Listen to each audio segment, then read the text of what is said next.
दादाशी जास्त दिवस नाही झाले, पण खूप जवळ आलो आपण बहीण भावाच्या नात्याने. नीरज दादा खरंच जास्त दिवस नाही झाले, पण खरंच असं वाटतंय की खरंच आपण आपलं माहीत नाही पहिला जन्म वगैरे काही नसतंय नीरज दादा, ही गोष्ट खरी आहे. परंतु खरंच असं वाटतंय की आपण म्हणजे ते म्हणतात ना जुने लोकं, की पहिल्या जन्मीचं काहीतरी पुण्य असेल किंवा पहिल्या जन्मीचं काहीतरी नातं असेल, तसं झालंय बघा नीरज दादा. खरंच. खरंच नीरज दादा. मला पण असं वाटतंय, की आपण पहिल्या जन्मी खरंच एका आईच्या पोटाला आलो असेल का? असं वाटतंय मला पण. तुम्हाला काय वाटतं?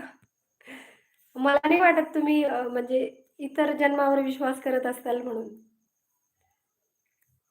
खरंच ना, खरंच नीरज दादा खरंच काही भाऊ खरंच खूप चांगले आहेत हो, खरंच ना.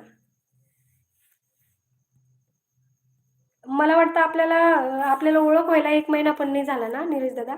1 महिना पण नाही झालेला आपली ओळख होऊन. हो, तसंच वाटते मला पण. मला पण वाटते नीरज दादा आणि नीरज दादा खरंच म्हणजे विचार एवढे सुंदर आहेत तुमचे, एवढे छान आहेत. पण तुम्ही पण खूप सुंदर आहात नीरज दादाश्री खरंच. आणि वहिनी साहेबांचं नशीब बघा ना, वहिनी साहेबांना तुम्ही भेटलात.